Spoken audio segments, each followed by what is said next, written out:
Man, what's going on? This shit guy Nick Frazier, man, here around the water cooler as always, man. Ladies and gentlemen, tonight we're gonna go around the SEC tonight, man. We're gonna take a look at some of the guys in the SEC that potentially could be some playmakers on some of these teams.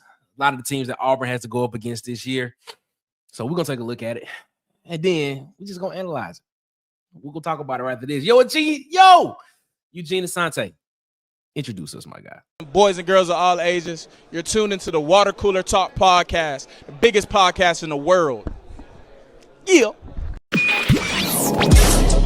You are now tuned in to Water Cooler Talks, covering everything you love about college football, especially everything going down in the SEC conference.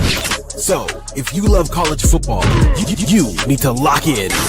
And now, your hosts, Nick Frazier and Marcus Fitzpatrick.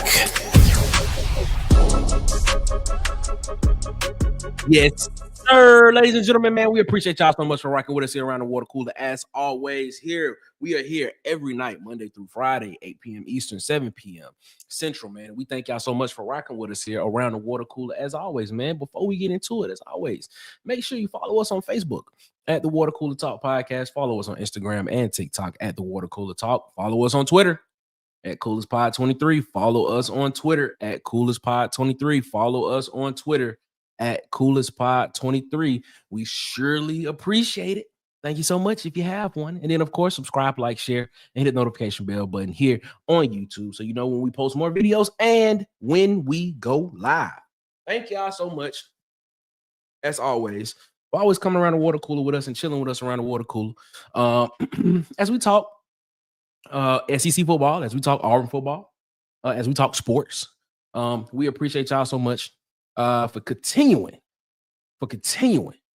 to rock out with us around the water cooler as always, man. Let's take a look at the comments before we get moving on, man. Auburn Dad comes in and says, War Eagle, man, let's go. I like that. What's going on, Auburn Dad? How you feeling, my guy? How you feeling? He says, so I don't care about the rest of the SEC. Okay. He says, but if I had a choice, I say offensive playmaker will be Singleton and Coleman. I think we all kind of want to rock with you on that point right there. Eric Singleton Jr. and Cam Coleman will be focal points of the offense, and they will have to be playmakers on this offense. I agree with you there, man.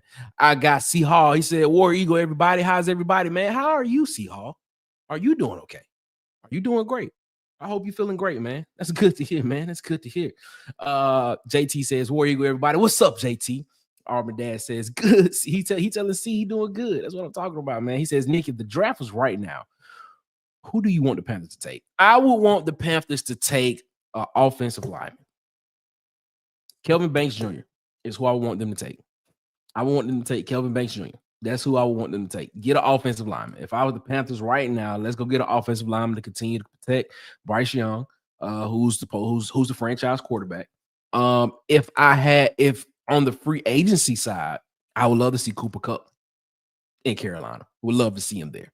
Will it happen? Probably not. But, we'll see what happens. Yes, sir. JT said, keep your head above the water cooler. Yes, as always. I got to do that all the time, man. I got to keep my head above the water cooler. Got to keep it above the water cooler. Seahawks saying, man, he doing great, Auburn Dad. Yes, he is, man. Five Adam. What's up, Five? What's going on, my guy? He says, Bama is the leader for Sedarian Morgan and Anthony Jones. Hugh Freeze to win 10 games. I said this before, man. I said I felt as if Sedarian Morgan, just from what I've heard and things and stuff of that nature, I always felt like it was probably a Bama lean. But I said Auburn could. I said this will probably be the Iron Bowl battle because I think he's not. I don't think he's leaving the state. And I said in order for Auburn to get his services, I think Auburn would have to win 10 games this year. In order for him to see the proof of concept on the field, in order for him to come to Auburn and be a part of this offense, because trust me, we need him. We need him. I mean, that guy right there, 6'5", 215, 20 plus pounds right now. He going into his senior year. I'm telling you right now, having that guy on the field for Auburn in the playmaker position of wide receiver will be very, very game changer for Auburn. So yeah, I agree. We need to win 10 games this year to show him what he'll look like in this offense moving forward, man. Drinking up knowledge, JT. Yeah, we all trying to drink up the knowledge, man. We all trying to drink up the knowledge, man. That's what we can do. Man, you all right? See, you said you babysitting this ankle, bro. You okay? You all right? I hope everything good, man. Hope you got it. Hope you got the rice. What is it? Rest, ice, compress, and elevate. I hope it's all good, man. Hope everything's good with you, my guy. Hope everything's good with you. Auburn Dad said, I'm glad I only care about the NFL is keeping up with AU players. Don't care about anything. I feel you, man. I feel you. It's just the sports fan in me. I just like to see other teams. I like to see exactly what we gonna be going up against and things stuff like that. How do we match up? So I feel where you coming from, Auburn Dad. Please believe. I understand. Boring got to keep losing 5 games this year to get CD. Ooh, yeah.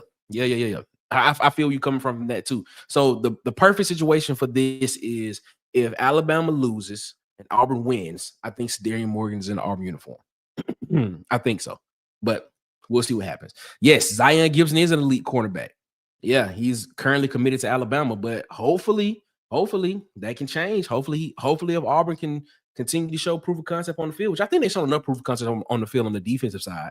If they can continue to show it on the offense side and actually have that help them win games, I honestly believe that he could possibly could he flip to Auburn. I don't know. I know he said that Auburn really wants him. I know that for a fact. I know Auburn is really on him for real. I be cheering for Auburn players always, except against the Bills. They get. Oh man, that's crazy. You cheer for all the Auburn players except when they play against the Bills. All right, man, I feel you. See, y'all said, man, got to do your homework on the other teams also. Yeah, man. Yeah, you got to know your opponent, man. You got to know your opponent just as well as you know your team, or at least have an idea of who the guys on the other side of the field that can impact the game for you. And tonight, we're going to take a look at 6 teams. I was doing my research tonight of a couple of guys, and I started writing and started getting stats and everything. And I was like, man, this show can go on for 2 hours. So I might have to break this show down into 2 separate shows moving forward. So tonight, we're going to take a look at 6 teams in the SEC, and then we'll take a look at the other teams at a later date. But tonight, we're going to get into some talks about it tonight, man. He said if Tank is playing, cheering for him to fumble 8 times. Man, come on, man. Ladies and gentlemen, y'all know what time it is. It is time for JT's quote of the day.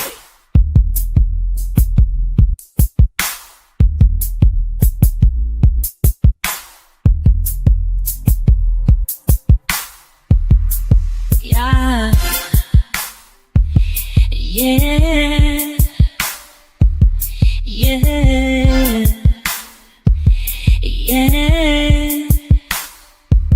It's time for JT's quote of the day. The quote of the day from JT. JT has the quote of the day for you and me. What is the quote? We want the quote. We need to know the quote. So what is the quote? It's a quote. It's time for JT's quote of the day. So JT, what is the quote today? All right, man. JT's quote of the day, man. Here it is. Here's a quote about making plays. Some players want it to happen. Some wish it to happen. Others make it happen. By none other than the GOAT himself, Michael Jeffrey Jordan. I like that. And JT gave us an explanation for it. He says, this quote means that the top playmakers are going to be the ones demanding the ball and making plays happen that wouldn't be there for the other guys. Shout out to JT, man. JT with the quote of the day, ladies and gentlemen, man. Shout out to JT, man. We appreciate him so much, man. Yes, the quote of the day, man. KD recruiting evolution classes home run from what I'm hearing Bama, from what I'm hearing at Bama camp. I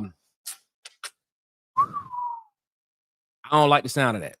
If you telling me this recruiter evolution class is a home run, I don't like the sound of that, bro. I'm telling you, I don't know about that. One. All right, man. Yeah, I'm vibing hard to it. All right, let's go ahead and get into it, man. Let's talk about some of the guys at some of the playmakers that we don't really hear about, that we don't really talk about a lot here. Now, I'm gonna be biased in this for the simple fact of the matter is I'm a defensive guy. I love defense. So a lot of the guys you're gonna hear tonight are a lot of defensive guys that are going to be on this list. And a lot of them are transfer guys that have transferred to schools within the conference, transferred to schools from out of the conference to within the conference of the SEC. But there are some offensive guys on here. Like I told you, I got a lot of names on here that we can talk about. So what I'm going to do is we're going to start over at LSU.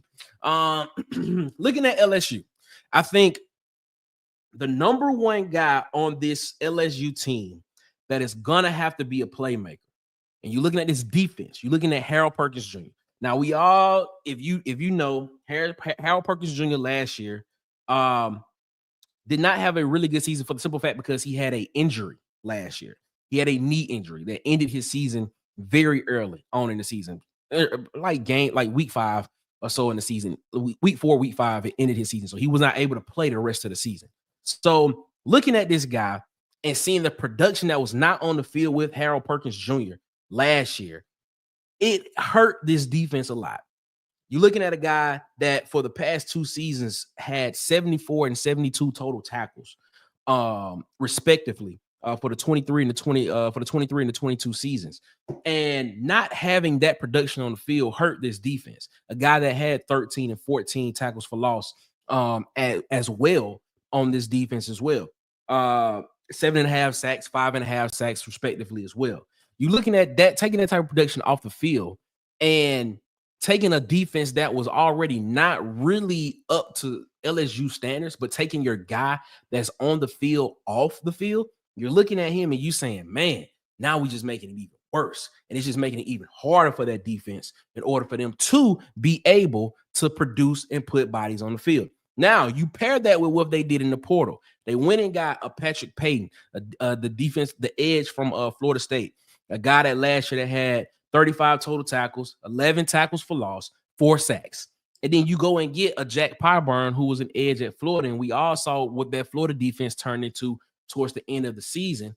At the end of the season, when they beat Ole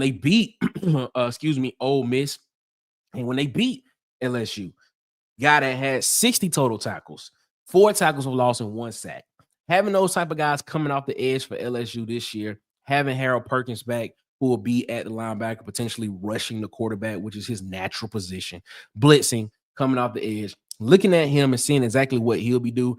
I honestly feel like this front 7 of the defense is going to be somewhat of an attacking defense. You got those 3 guys there that potentially could come in and make it hard for opposing offenses to run the ball. And make it hard, and these guys can get pressure on the quarterback, which would make it hard for quarterbacks to be able to set their feet and throw the ball cleanly. So you're looking at this defense and saying, with having Harold Perkins Jr. back, with having Jack Pyburn back, with having Patrick Payton on the edges, rushing the quarterback, can LSU's defense, front 7 at least, can that interior part be enough for these guys, for this team to actually have a formidable defense? Now, the back end, that's still something to take a look at. Looking at the secondary, that's still going to be something that's going to have to be in play to take a look at. But looking at the front part, are these guys going to be able, in order to be able to get pressure on the quarterback that can potentially affect and help the secondary in the end? All right, let's move on to Missouri, man. Now, I know y'all saying Missouri. What? Missouri. Yes, Missouri. You look at Damon Wilson II, transfer from Georgia, who's going to be on the edge at Missouri, pairing him with Zion Young, the other defensive end at Georgia as well. Looking at a guy, Damon Wilson II, who had a little coming out party last year for Georgia.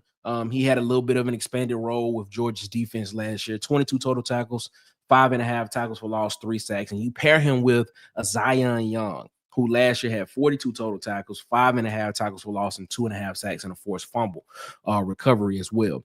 You're looking at this and you're saying, could this be the pressure that they have off the edge as well? Missouri did lose a lot on defense as well. But they do have some pieces coming back that are pretty interesting to see, that are pretty interesting and that potentially could push them into maybe being a top half defense, maybe a top 5 defense in the SEC when it's all said and done. If you go back and watch Cole Cubitt put out a video a week or 2 ago, and he ranked his top defenses in the conference, and he had Missouri actually sitting at 2. He had Missouri as the number 2 defense in the country. I mean, in SEC, excuse me. So looking at that and you seeing the pressure, like, and you got to understand in this conference, the line of scrimmage is important. So having guys on the line of scrimmage that can dominate the line of scrimmage, that can attack the line of scrimmage, that can physically be imposing on the line of scrimmage, that can get pressure on the line of scrimmage. Having those type of guys there will help the defense, will help your defense be better when it comes to run defense, when it comes to getting pressure on the defense, when it comes to getting QB hurries. Having a guy that can rush the quarterback is going to be very, very important moving forward in the defense. So having those two guys on the edge looking good. Moving over to the offensive side of the ball for Missouri, Kevin Coleman Jr., transfer from Mississippi State. When you have a guy like Bo Pribula transfer from Penn State coming in to be the quarterback at Missouri, you're going to have somebody to throw the ball to. Luther Burden is off to the NFL. Okay. Now you got to have that security blanket that he can throw the ball to. Looking at Kevin Coleman Jr., 74 receptions last year, 932 yards, 6 touchdowns. Can he be that guy? Can that translate with him to Missouri in the offense with Eli Drinkowitz that's going to be trying to get him the ball, make him the focal point of the offense? Is this the guy that potentially can he be 70% of what Luther Burden was for Missouri? Can he be 80% of what Luther Burden was for Missouri over his career? Can he be that guy? Can Bo Pribula find a guy that can be that security blanket for him? Can he find somebody that he can rely on and trust and build that confidence with, to know that when he's in trouble, this is the guy that I'm going to throw the ball to. This is the guy that I want. This is the guy that I know when I get the ball to him, if I throw it anywhere in his direction, he's going to be able to get the ball. Looking at the numbers, 932 yards, 6 touchdowns last year at Mississippi State under Jeff Lebby in that offense. I mean, that's pretty significant. That's almost a 1,000-yard guy. So it'll be interesting to see what he does as well moving forward for this offense, moving forward. They have a lot of guys on the offensive line that are older. Some transfers coming in, grad transfers coming in on the offensive line from Missouri. So having a guy like this, having Bo Pribula, having Kevin Coleman Jr., having a running back that comes in that can get you some rushing yards and get you some good averages, Missouri may not be far off from what we thought. They may still be in the mix. They may not be 11, 10-win team, but they can definitely still be an 8, 9-win team. So we'll see what happens there. All right, moving on. We talked about this guy last week. We talked about SEC quarterbacks. And I said, I feel as if John Mateer is going to be a playmaker at Oklahoma for this Oklahoma offense. You lose Nick Anderson, who transferred to LSU. He's gonna be catching passes from Garrett Nussmeier at LSU this coming up year. John Mateer at Washington State last year, 3,100 yards passing, 826 rushing yards, 29 passing touchdowns, 15 rushing touchdowns for a combined of 44 combined touchdowns on the season, and only had 7 interceptions. Now, you look at what Jackson Arnold did last year in his offense, not having the bevy of receivers that at his disposal for the full year.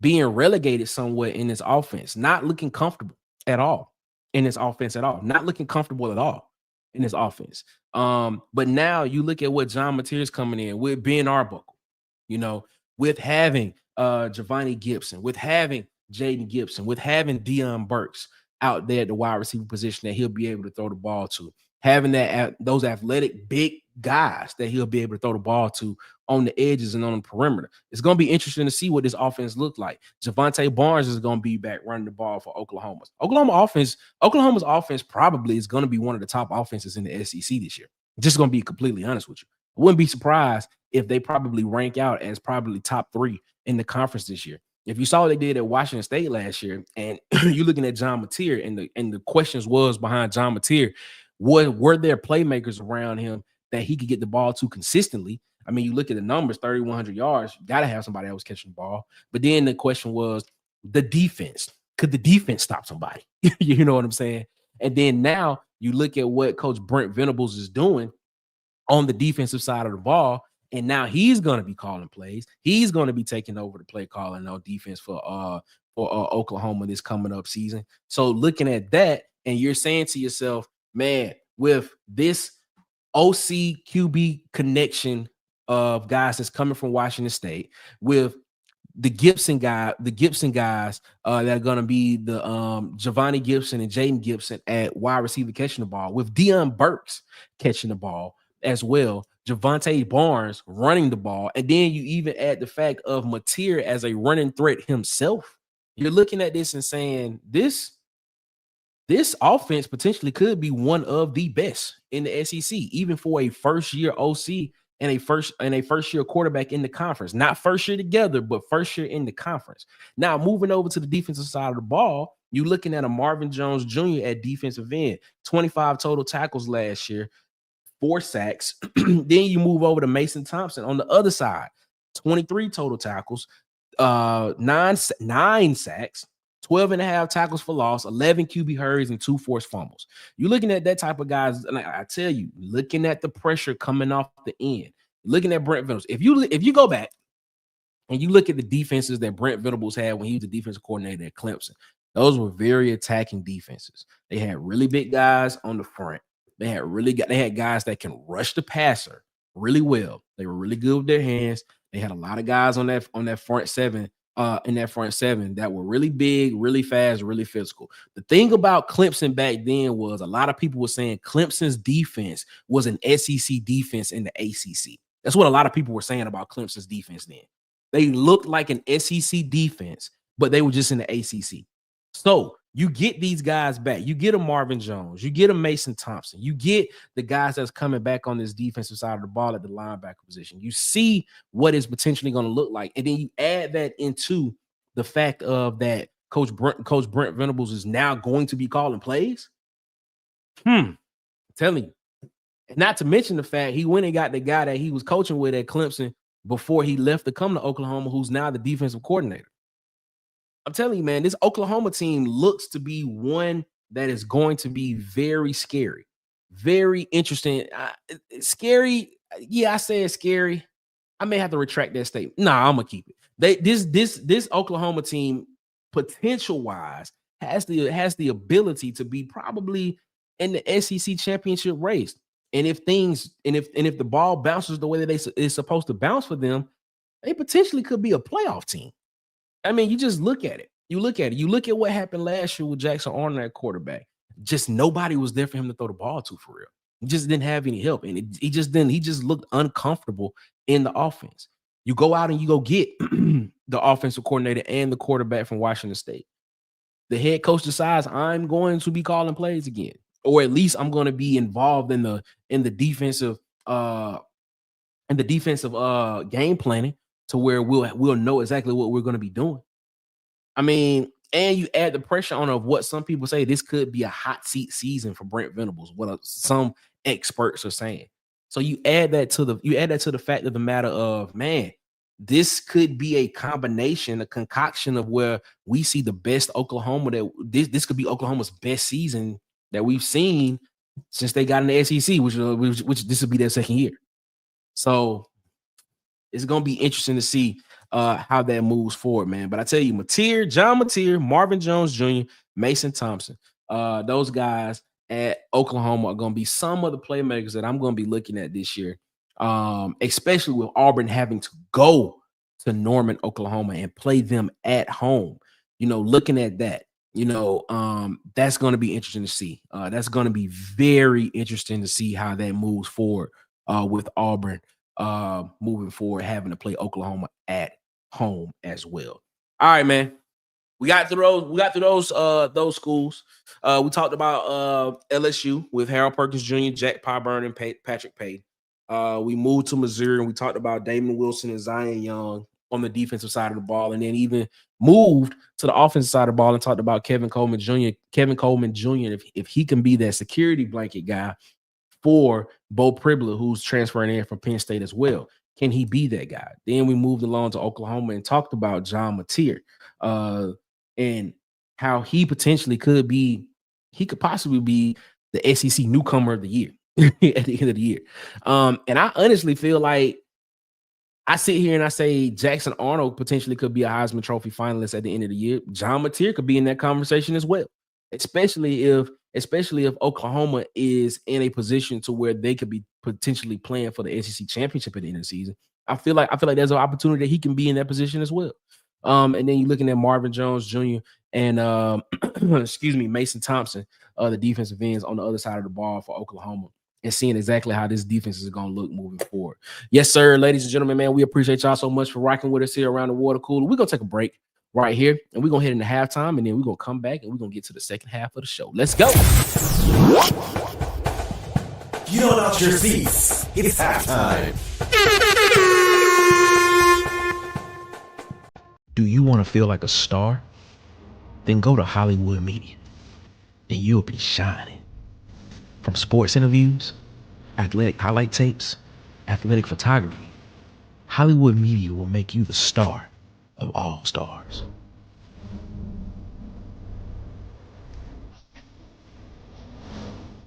Feel like a star on the most important days of your life, from college graduation to saying I do to your forever person. Let Hollywood Media make your event star-studded. Subscribe and follow on TikTok, Instagram, and YouTube at Hollywood_media. And follow on Facebook at Hollywood Media with 2 A's. Hollywood. Yeah, man. Shout out to our guy DJ, man. They want support of the Water Cooler Talk podcast, man. As I say all the time, every day, man. If you want to feel like a star, if you want your memories to last forever, go and holler at our guy DJ, man. Follow him on TikTok, Instagram, and YouTube at Hollywood_media. Follow him on Facebook at Hollywood Media with 2 A's, man. They want support of the Water Cooler Talk podcast, man. Support the people that mess with the Water Cooler Talk podcast. We appreciate y'all so much for continuing to mess with our guy, man. Thank y'all, as always. All right, man. How y'all feeling tonight, man? How y'all feeling? Before we get to the second half of the show, man, I want to take a look at these comments that just popped in here, man. AU Dad said, man, Deborah can't recruit. He just using Bama, which recruits itself because of legacy of Saban. Deborah never had good recruits. at another stop, at any of the stops he's been, he hasn't had a recruiting class, and he he said Mizzou's new QB ain't the same dude as they had, so Mizzou ain't going up. Ooh, okay. So you're not a fan of Bo Privilege. Okay. All right. That's okay. All right, AU Dad. Then he said, for Auburn's sake, man, I hope OU falls off at least during the AU game. Me too. But the more I look at this team, the more I look at that Oklahoma team, the more I look at the pieces behind it, the more I look at what's happening around the team. You know, they just hired Jim Nagy, who was over the Senior Bowl, who's the executive director of the Senior Bowl. They just hired him as the GM of the football team.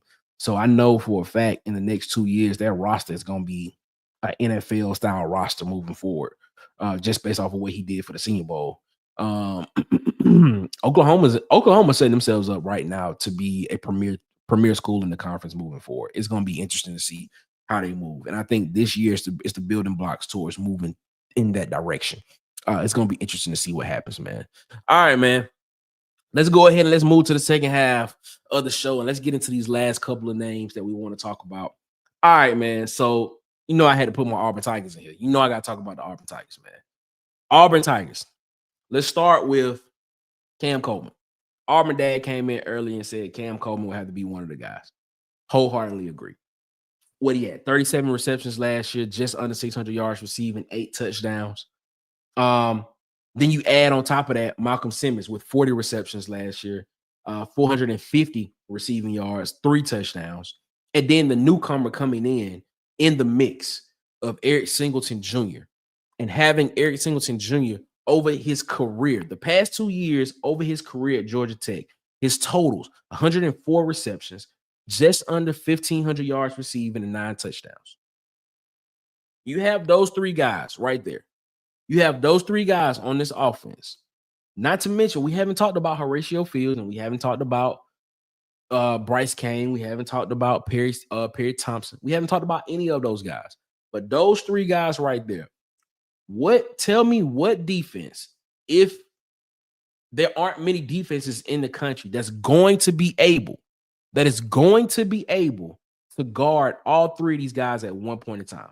Auburn is set up to have so much firepower on the edges that I just feel as Jackson Arnold is just going to be picking it's going to be like pick a poison, pick a side.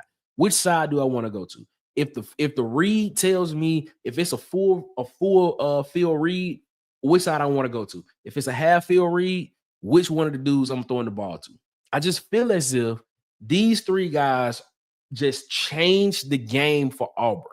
Having that much talent and that much production coming back, especially from two guys that have only played 1 year of college football, coming back and having that production on the field. I mean, it's kind of hard not to sit here and say why these guys should not be playmakers and why Auburn shouldn't be. But the other piece of that puzzle is Jackson Arnold. Now, as we've all stated before, and I've said it ad nauseum on this show, that the coaching staff felt that Jackson Arnold was being misused last year in the Oklahoma offense. A lot of people agree with you. They agree with it. I agree. He just didn't look comfortable at all in that Oklahoma offense. He didn't. So they say they have a plan for him. They say that this plan is going to work for him because it's tailored to it fits to what he wants to do, to what his skill set is. So now we're going to get to see exactly what this offense looks like under Coach Hugh Freeze, under Coach Derek Nix, under Coach Jesse Stone. We're going to see exactly what this offense looks like under these guys. Offensive line is solid. Excuse me. Running back room is probably going to be a running back by committee. But we sitting here and we saying, man, we looking at all the talent and we looking at it, man. You can almost say that the whole skill position group are playmakers for Auburn. We can literally sit here and have that argument on the offensive side of the ball. Let's move to the defensive side of the ball for Auburn. Keldrick Faulk. I think it's a no-brainer as saying that Keldrick Faulk is the playmaker on that side. I did a show about Keldrick Faulk a couple of weeks ago, probably about a month ago. I did a show about Keldrick Faulk, talking about how Keldrick Faulk could potentially be the straw that breaks the camel's back for having talented edge rushers coming into Auburn. Because having a guy like Faulk, these are the numbers for Faulk. These are the numbers for Faulk's 2 years of college football. In 2023, 36 total tackles, 1 sack, 4 tackles for loss. 2024, 45 total tackles, 7 sacks, 11 tackles for loss. We're sitting here saying this guy potentially could be a 1 or 2 first or second round, draft pick in the NFL. We're sitting here saying this. And him having a big year this year, him potentially coming out, having 60 tackles, having 14 tackles for loss, potentially having 9, 10 sacks in a season. 9, 10, 12 sacks in a season, whatever number you want to put to it. I think the number could possibly be more closer to 11, more between 11 and 12. I think that's possible. Somewhere between 12 and 10. I mean, between 10 and 12, is where he could potentially be at on the sack total. But we're sitting here saying, like, having him as a playmaker, having him as that X factor on the defensive side of the ball, knowing that when a defense is in 3rd and 9, 3rd and 10, 3rd and 7, 3rd and forever, knowing that we have a guy on the end that is unblockable, that cannot be stopped, that is fast, physical, and strong, and that has a repertoire of moves that he can get to the quarterback and make a play. We're sitting here saying that we potentially have that guy in Keldrick Faulk. And if Keldrick Faulk has a breakout year in 2025 and leaves and goes to the NFL and gets drafted high, it opens the door for guys that are coming behind him that are looking at Auburn and saying, look, they did that with Keldrick Faulk. Guess what? I can be the next one.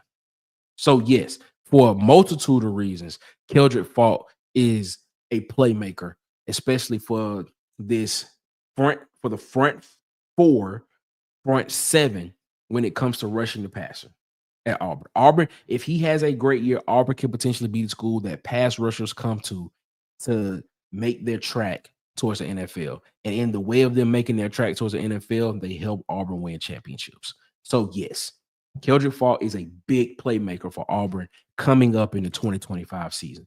And I'm telling you, I feel as if this season is going to be special for Auburn. I feel 10 wins. I feel 10 wins. I feel 10 of them. I feel 10 wins from Auburn this year. And I'm going to stick with it. I'm giving my way too early preseason prediction. I'm feeling 10 wins from Auburn this year. I'm feeling it. But we'll see what happens moving forward, man. All right, man, let's go ahead and let's move to the next team, man. Randall Fontenette. Y'all don't even know who that is. Y'all don't even know who Randall Fontenette is. Dude from Vanderbilt. And I'm pretty sure some of y'all know who he is. TCU transferred into Vanderbilt. Looking at this, guy that had 72 total tackles, 7 pass deflections, 3.5 sacks, and had an interception return for a touchdown last year on this defense. I look at this Vanderbilt team, man, and I say the one thing I look at this team and I say, bro, depth is a problem. There's a problem with depth. You have Martell Height, who had 2 interceptions last year. You have Langston Patterson, who had 78 tackles as a linebacker. You have Brian Langwell, who had 89 tackles last year as a linebacker. But when I look at Randall Fontenette, he's playing that star position for this defense. And normally that star position is more likely the most athletic guy on the field, on the defense that's playing that position because he can be all over the place. So looking at him, 72 total tackles from a star position, which basically could be a nickel cornerback. He could be an outside linebacker. Looking at his height, I think his height is 6'2". I think he's like 215, 220, somewhere in that range is what we're looking at. I mean, this dude right here, man, this guy right here has the potential to have another breakout year this year. Could he potentially keep this defense, keep Vanderbilt in games that they're not supposed to be in? Yeah, he can, but the thing is, they don't have any depth behind them, bro. Like, this is a very, very thin defense at Vanderbilt, bro. It is very, very thin on the defensive side of the ball. So looking at him potentially being the leader on this defensive side of the ball with a Langwell, with a Patterson at the linebacker positions. Having him on that defense, Clark Lee is a defensive minded guy. Having him there, being potentially having excuse me, not having much on the front four that potentially can get pressure on the quarterback. So actually trying to find a way to bring pressure. Could he be the guy? Could he be there? Could he be Vanderbilt's Eugene Asante? Could he be the guy that comes off the blitz so fast that when you see him coming, like, you better watch out because he's a heat-seeking missile. He's a heat-seeking missile. Can he be that guy? Because he plays that star position. He's all over the field. So we know he's athletic. So it's going to be interesting to see how this works with this defense. And I always ask the question, man, and I look at it, I was like, man, was this more of a Pavia situation, Jerry Kill situation, or does Vanderbilt have some real dog? I think Vanderbilt has some real dogs on their team.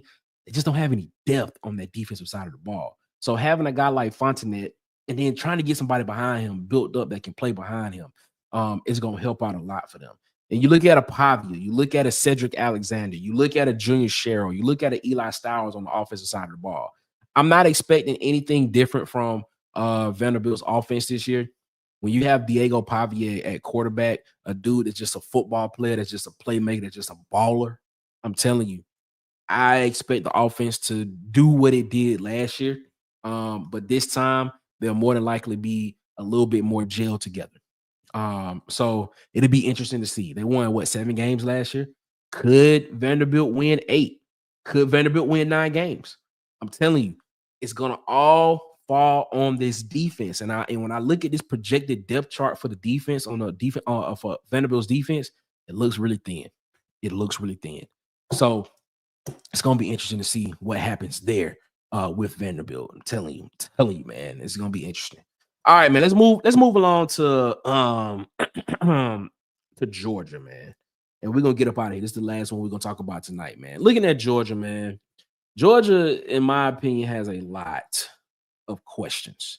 But the thing is, we give them the benefit of the doubt because they recruit so well, and the fact that they kind of are in that they don't rebuild, they reload. But when I'm looking at it and I'm like, there's a lot of questions on both sides of the ball. There's a lot of questions on the offense. There's a lot of questions on the defense. Let's start on the offensive side of the ball. Looking at Arian Smith and Dominic Levitt, your 2 top pass catchers from last year are gone to the NFL. They're leaving. They're gone. Dylan Bell is the only one that's coming back that's your top pass catcher, and you have him at 43 receptions for 466 yards. You go out in the portal and you get a Zachary Branch from USC. Looking at Zachary Branch numbers, who I believe he's going to have to be an X factor as well for this Georgia offense. Because the thing about Georgia last year, they didn't have a second option. There was no second option after Arian Smith, for real, for real. No reliable second option. You know what I'm saying? You look at Zachariah Branch, 78 receptions, 823 yards, 3 touchdowns in his 2 seasons at USC. Coming back to Georgia, more than likely, he's going to be the focal point of that Georgia offense moving forward this season. So you're going to look and see what he does and see if he can gel well with Gunnar Stockton, who potentially is going to be the starting quarterback, who in his own right is going to have to be an X factor as well from the quarterback position. What tight end is going to step up? Is Oscar Delp going to be the guy? Is Lawson Lucky going to be the guy? I probably have to lean more towards Delp in this case because he did get a little bit more run last year, even though Lucky had more receptions than more receiving yards than he did in the end of the season. But I think the biggest playmaker on this Georgia offense is going to be Nate Frazier. And I don't know if he's my cousin or not, but Nate Frazier is going to be the biggest piece, the biggest X factor, the biggest playmaker for Georgia's offense moving forward in this season. Looking at him last year, 133 carries last year, 133 carries, 671 total yards, 8 touchdowns as a freshman. If I'm not mistaken, I believe Jarquez Hunter had 180 carries and he was at 1,200 yards last year. So 50 more carries and almost 600 plus more yards that Jarquez Hunter had as a running back last year in Auburn's offense. What will Nate Frazier do if he got to 180? Well, I mean, what are we looking at potentially there? Could he be 1,000-yard back? Is this offense gonna be leaning more heavy on him for the simple fact because you're breaking in Gunnar Stockton? Are they gonna be relying on the run? Are they gonna be relying on the running game a lot? And then trying to take the top off the defense with Zachariah Branch. It's gonna be interesting to see there as well. Moving over to the defensive side of the ball, you don't have Mykel Williams anymore. He's gone to the NFL. Jalen Walker gone to the NFL. Malachi Starks, he's gone to the NFL. So who's going to replace those guys? Who's going to be those guys on the defensive side of the ball that are going to be the guys that's going to be able to step in and play the brand of football that Georgia, that we've known to come Georgia to be, that we've known Georgia to come to, if I'm saying that right. You know what I'm saying? KJ Bolden. Man, I wish KJ Bolden would have came to Auburn. But, as a true freshman, KJ Bolden, 59 total tackles, 2 tackles for loss, 1 sack in his freshman campaign. Him being in the secondary, him being able to see the whole field, him being able to call the defense potentially, he's going to be an X factor in this defense. You pair him with the Gabe Harris Jr. You pair him with a CJ Allen, who had 76 total tackles last year. And 3 tackles for loss. And then you pair him with the Raylan Wilson, who had a little bit of a coming out party last year with 7 TFLs, 47 total tackles, and 1.5 sacks last year as well at those linebacker positions. I look at this defense. I don't know if there's a dominant pass rusher in the front four for Georgia. I don't know yet. Potentially, it could be. Is there a guy that's going to be able to get pressure on the quarterback, or will they have to find a way to simulate pressure and bring pressure from another source, from one of those guys that I just named? So it's going to be interesting to see what this Georgia defense does, what Coach Kirby Smart does with this defense moving forward, what these guys look like on the defensive side of the ball, what this offense looks like on the defensive side of the ball, because there are a lot of people in Georgia that do not like Mike Bobo as the offensive coordinator. A lot of people that don't like Mike Bobo as the offensive coordinator. So, and they are tired of him. And they want to see him moved on. And you're like, oh, this is your boy. This is Kirby Smart's boy. Like, whatever, man. If he's getting the job done, let the man do his job. That's how I feel about it. But it's gonna be interesting. This Georgia team is probably the biggest wild card. You're breaking in a new quarterback. You're breaking in potentially trying to find a receiver. The same situation that Missouri is in with Bo Pribula and Kevin Coleman Jr. You're trying to see if those guys gel together and if they can, and if Kevin Coleman can be the security blanket for Bo Pribula. Can Zachariah Branch be that number one option for Gunnar Stockton?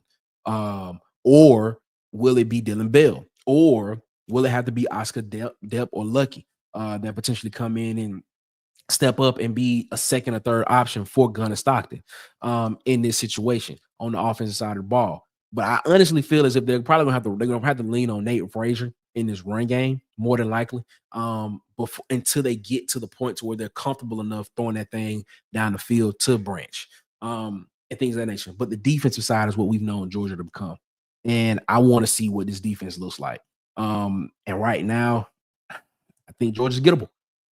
I think Georgia's a gettable game for Auburn. I think they are, especially with Georgia having to come to Auburn. I think Georgia's a gettable game. I think it is. So, this is early in the season. We're in March right now. Spring practice is about to start for Auburn in the next couple of weeks. And spring practice is starting for some other schools as well.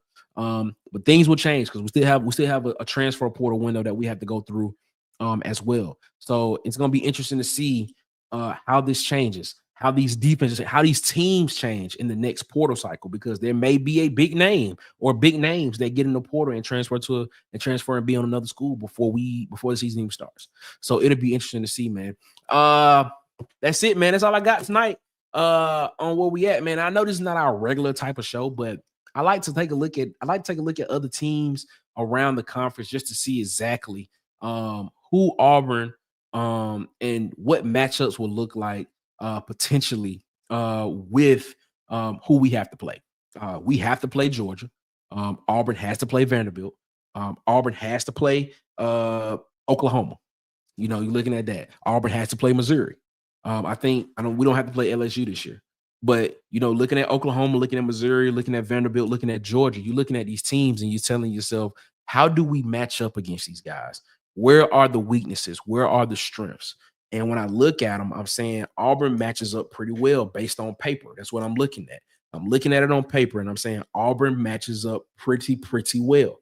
And I'm sitting here saying to myself, and it just keeps reaffirming in my mind, I just feel this 10-game win streak. I mean, not win streak, but wins for Auburn this year. I'm telling you, I just feel it. So, I look at this and I'm like, man, I got to be like, there's no excuse. There is no excuse. It shouldn't be an excuse for Auburn this year. So it's going to be interesting to see what moves forward and how things progress for Auburn going forward. And I like doing these kind of shows because sometimes we kind of get focused on our teams, but then we kind of forget about there are other teams in the conference, or we kind of look at just the top teams in the conference, the Texases, the Georgias and things and stuff like that. Never thought I'd be talking about Randall Fontenette at Vanderbilt, saying that this guy potentially could be a playmaker. Or looking at Missouri this year and saying, oh my God, Damon Wilson, who transferred from Georgia, is now at Missouri on this defense, and you pair him up with a guy with Zion Young, who had somewhat of a hell of a season last year coming out. And then looking at LSU and knowing that Jack Pyburn and Patrick Payton both transferred in, one from Florida, one from FSU, and they are now going to be paired with Harold Perkins Jr., who was hurt last year, and now he's back on the defense. And you saw the production that happened when he stepped off the field. The defense didn't look good, but now you have those three guys in the front seven at the edges that's rushing, and then you have Harold Perkins Jr., who's going to be playing linebacker, who's going to be a blitzing linebacker. He can drop back in coverage as well, playing. Does this change LSU? Does this put LSU? Is that enough to help LSU win 2 or 3 more games? Because if it does, guess what? LSU's 11-win team because they won 9 games last year. So does those 3 additions of Pyburn, Peyton, and Perkins, having them in the defense in the front seven, does that help LSU win 2 more games? And if that happens, guess what we're talking about? We're talking LSU maybe in the SEC championship game and maybe in a playoff spot. So it's gonna be interesting to see, man. We appreciate y'all so much for rocking with us here around the water cooler as always, man. Take a look at these last comments that came in. Auburn Dad said, man, thing that scares me with AU is all the talent and making sure they can get the snaps because Spring Porter staring at its ugly head soon. Very true. Very true, man. My bug won't agree 10 wins, but my PTSD says no more than 8. Okay. All right, man. Yeah, I'm on the 10-win train, man. I'm on the 10-win train. The legend of Sweet Sugar Bear Williams, Huggy Beard, said, great show, big dog, man. Shout out to you, Huggy, man. We appreciate you, my guy. Thanks for rocking out with us, man. C Hall said, man, great show, man. Thank y'all so much for making it a great show, as always, man. And we appreciate y'all so much for rocking with us here, man. We're going to get up out of here, man. But before we do that, man, make sure you follow us on Facebook at the Water Cooler Talk Podcast. Follow us on Instagram and TikTok at the Water Cooler Talk. Follow us on Twitter at CoolestPod23. Of course, follow us on Twitter at CoolestPod23. Follow us on Twitter at CoolestPod23. And as always, subscribe, like, share, and hit the notification bell button here on YouTube, so you know when we post more videos and go live. I believe we are 4 people away. We are 4 people away from hitting 600 subscribers, man. 4 people away from hitting 600 subscribers. Share, please share the content. Share it with your coworkers. Share it with your family members. Share it with your friends. Let them know that, man, we are around here doing the work of the people when it comes to college football and high school football and recruiting and everything, man. But we appreciate y'all so much for continuing to rock with us around the water cooler. We'll be back tomorrow, man, 8 p.m. Eastern, 7 p.m. Central, man, around the water cooler, man, as always. Before we get up out of here, man, as always, you all have a good one. Better yet, you all have a great one. As always, y'all be blessed, man. Make sure you get the man upstairs above his. And as always, one love. And guess what, ladies and gentlemen? Nick Frazier, I'm out this mug. Holla. Boys and girls of all ages, you're tuned into the Water Cooler Talk Podcast, the biggest podcast in the world. Yeah. Thanks for checking out this episode of Water Cooler Talks with your hosts, Nick Frazier and Marcus Fitzpatrick. Make sure you like and subscribe on your favorite podcast platform so that you never miss an episode.